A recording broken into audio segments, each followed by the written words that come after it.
Welcome, everybody, to this week's DevCentral Connects. My name is Boo, one of your community evangelists over here on DevCentral. We are excited to be talking to you today. We have a number of things that we are going to talk about, but also a couple of things to update you on. First of all, last week, I was out at GovWare in Singapore. GovWare is Asia's largest cybersecurity conference, and I was out there checking things out. I was visiting with the local Singapore team there as well, putting together some videos. So please watch out on the YouTube channel for all that content, or follow me on LinkedIn or on Twitter.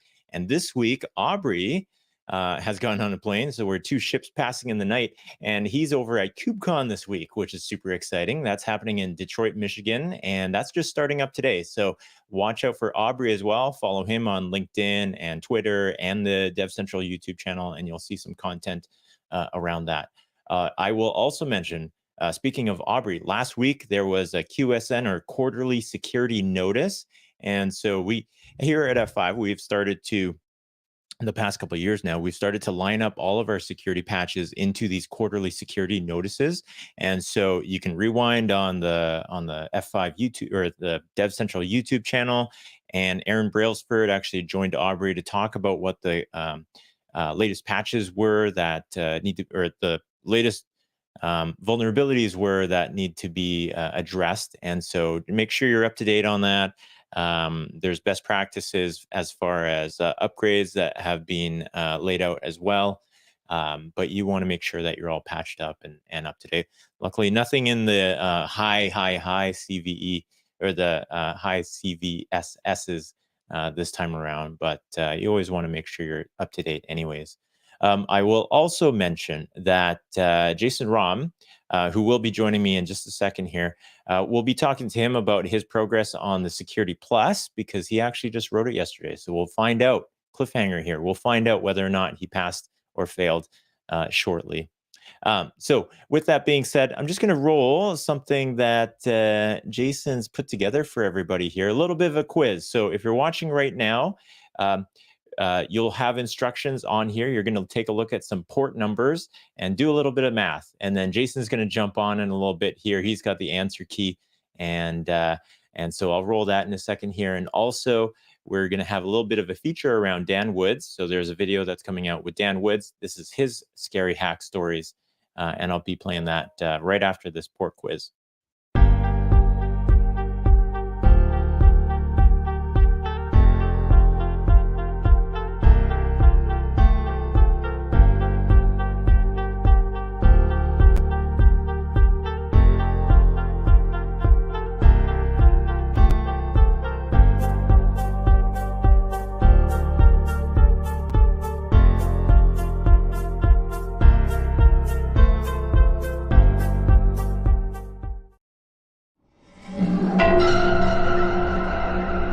Welcome to this episode of Scary Hack Stories, a DevCentral special for Cybersecurity Awareness Month this October.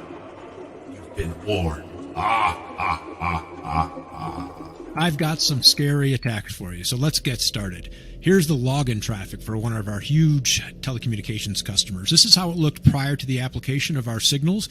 Once we applied our signals, we saw 98% of it was attack traffic. It isn't just scary that much traffic is attack traffic. What's scary is the CISO estimated 20 to 30% of their traffic would be attack traffic. So we went into mitigation mode on this attacker. There we're in partial mitigation mode, full mitigation mode, and then something else scary happened. The attacker retooled. We detected that in our second stage. This is where our humans are poring over alerts that are firing from our ML systems. And we detected this retool, pushed a countermeasure to flag the attack, and then we pushed a countermeasure to mitigate that. All right, Dan just disappears at the end there. It's very spooky. There's a full version of that we're going to throw up onto the DevCentral YouTube channel in just a little bit later today, actually. All right, so with that, I'm going to bring on Jason here. Jason, how you doing? I'm well, thank you. Awesome. And so I left everybody with a little bit of a cliffhanger, but you were sharing with everybody your Security Plus journey. Maybe you can talk through that and then let everyone know what the results were. Absolutely. So yeah, coming out of last week's talk when we talked about the journey with Security Plus and all the test prep and all that, you fast forward 6 days from when really I had completed all of the prep work.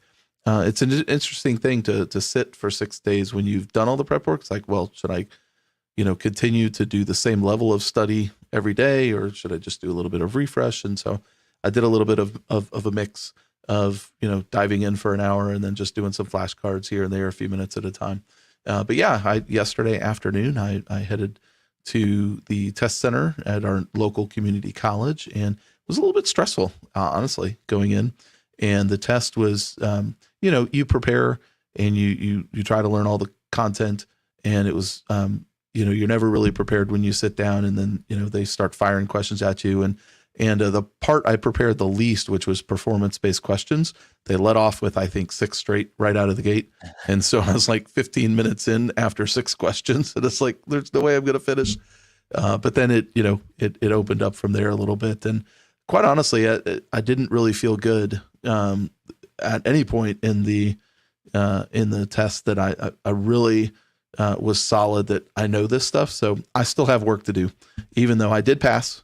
My goal in passing was an 820. That's really what I was shooting for. So the scale is 150 to 900, and a 750 is passing.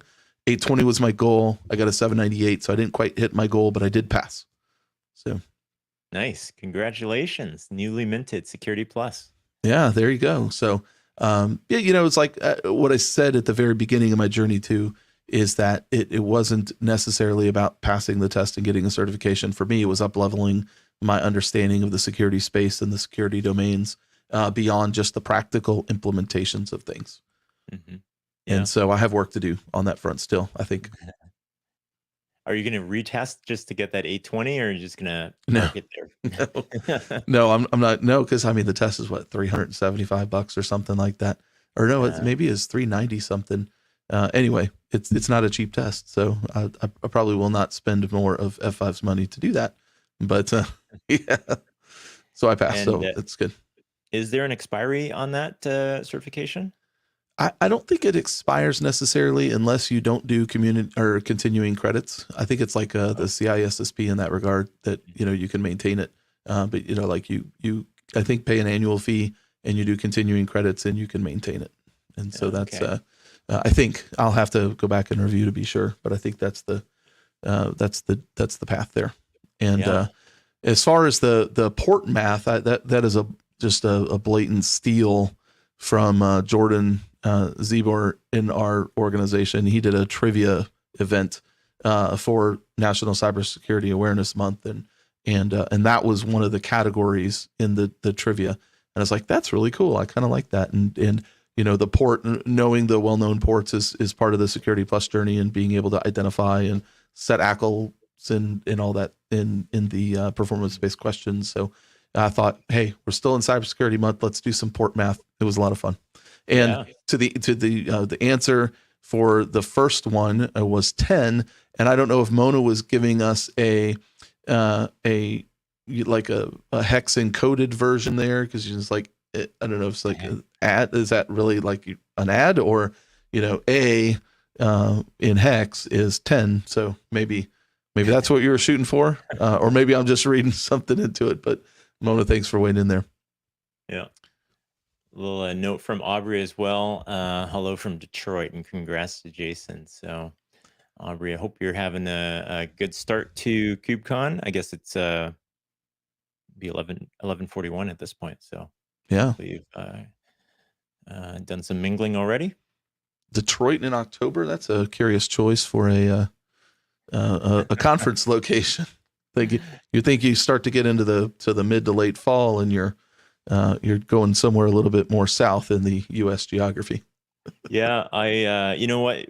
Maybe if the research team is really on it, they could look up Ji Chow, his Twitter, and he posted yesterday, I believe, a picture of sunset in Detroit. And surprisingly, I shouldn't say surprisingly, no offense to Detroit, I've only heard things, but it looks very beautiful, actually. It was like a nice sunset with leaves turning orange and a nice stream or river there. It looked really nice. So Yeah, and a fun geography fact for those of you who do not live in the United States is the river that goes through the Detroit actually separates Detroit and Canada, and you have to look south into Canada from the Detroit side of that river.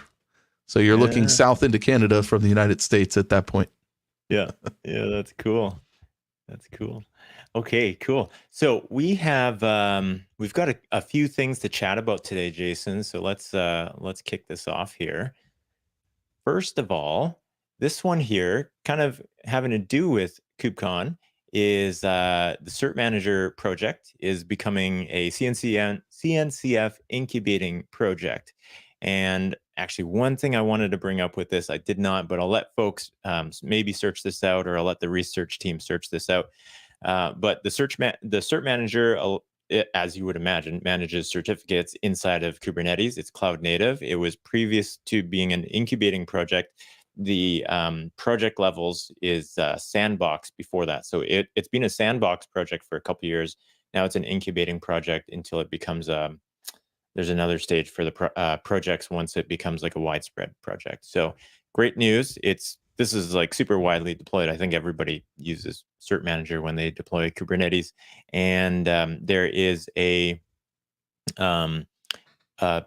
community or a code share project on community.f5.com that's written by one of our MVPs to use Cert Manager to actually manage the certs of the management plane on Big IP. So this kind of ties in. I just wanted to quickly mention that one before we get into stuff. What I did actually want to mention is this here, available today, which is yesterday, the Windows Dev Kit 2023, aka Project Volterra, funny enough.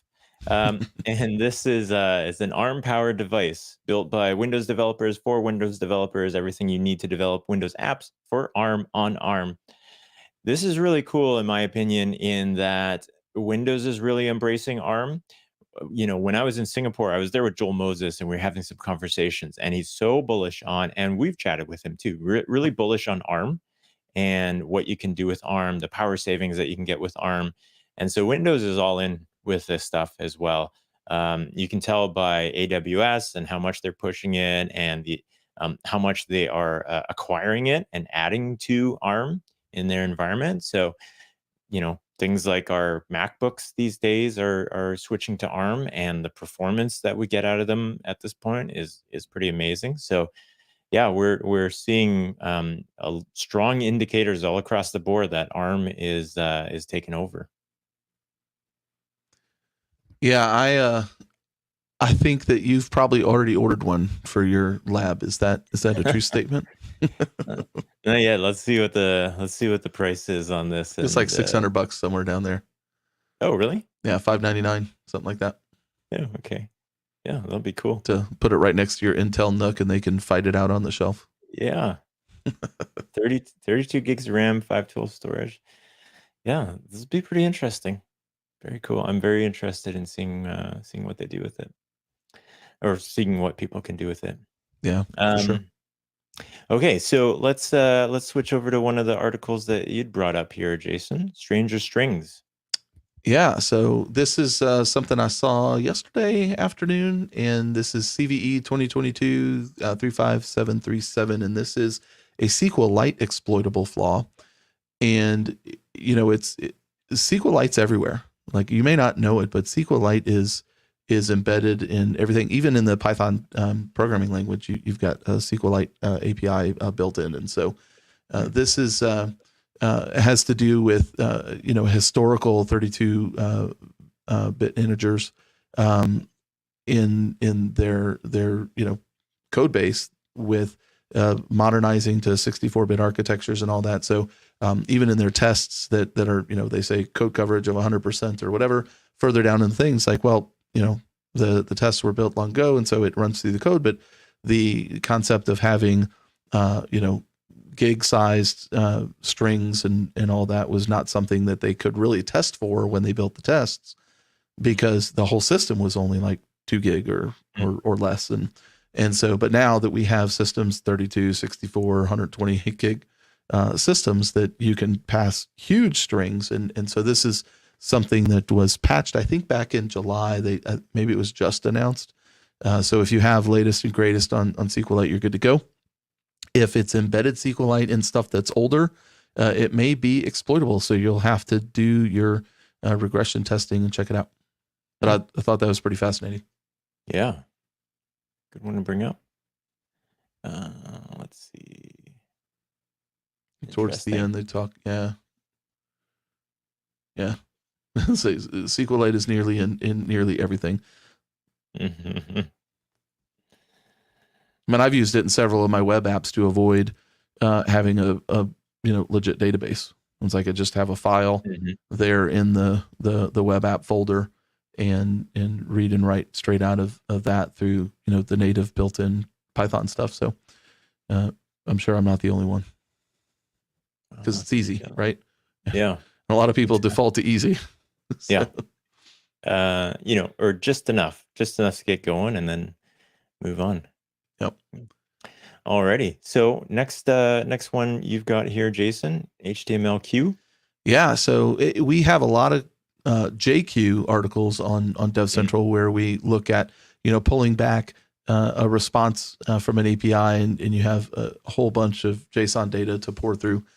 And JQ allows you to grab out elements of that, whether it's different indexes or different attributes, so you can pull out the appropriate stuff from your JSON. This is the same thing for HTML. So HTMLQ allows you maybe to pull back all the links. So if you're just analyzing an article, you'll say, just give me the links. I don't really care what the content is. And that way, you get to that quickly. Then there's also, pulling like what you have there, remove a node before output, pulling out SGV content. So it looks to be a pretty powerful little tool for your toolbox. So I wanted to mention that. I've already installed that on my local system and played with it a little bit. Yeah, that's interesting. I wonder what other use cases you might have for this. Yeah, I think for me it's like building, like pulling out or building tools for CSS selectors. I have a mental block with HTML, CSS, JavaScript a little bit to where I'll learn something to find like a little thing. Even for example, we broadcast through a tool called StreamYard, and the way that they build their selectors for throwing a banner up or bringing us in and out on cameras, in order to build that into a Stream Deck to be able to push a button and make a banner happen, like my lower third or whatever, or that's Aubrey's anyway. I can push a button to do that. I'm talking to the DOM through AppleScript, and I have to know what selectors to do for that.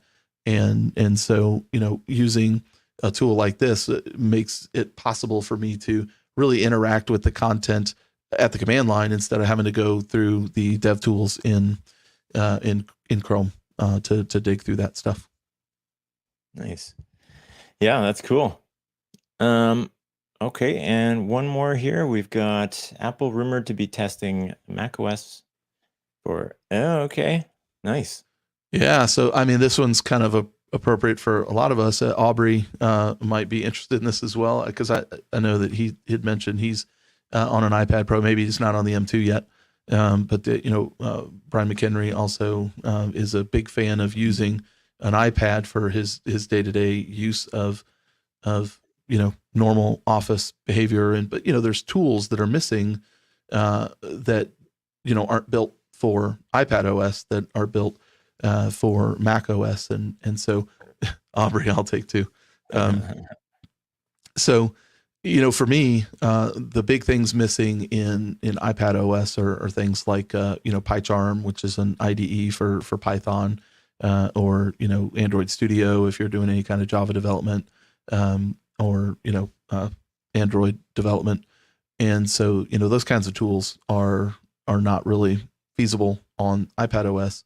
But if they move macOS onto an iPad, that is a game changer. That opens doors, and so maybe something like an iPad would be able to replace the MacBook, which would be would be awesome for a lot of people, Yeah. because it's nice, especially for those of us who work, at a desk at home, but also might be working in an office on a business trip to, headquarters in Seattle or going to a conference, being able to have that flexibility without having to, figure out which machine should I take, and do I have to take all of them, and might open doors for that. So I'm excited. Yeah, I mean, every iteration of iPad, they always note that like it just gets closer and closer to being a laptop anyways. Like they Yeah. add more features that get it pretty close to that. You can use a mouse inside of there. The keyboards are actually pretty, like the Apple keyboards, although very expensive, like to get the actual smart keyboard that Apple sells. And even the ones that Apple does, like it's like $200 or $250 if you want to get like the full nice ones.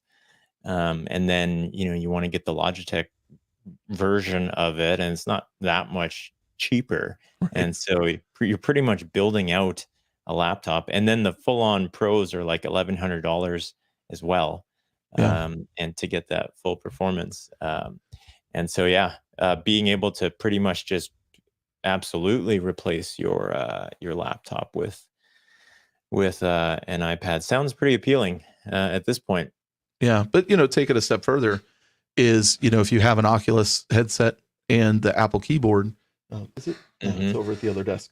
But if you have the Apple keyboard and Immersed, which is like a business app for the Oculus, with the Mac keyboard, it actually allows you to see it in the virtual world. So with the cameras, it'll map all that. So, for those of you who have to actually see the keyboard in order to type and work in a virtual environment like me, it's tremendous. But, if that Immersed works on the iPad, then man, that's total game changer. Because now even the screen size of an iPad is not a problem.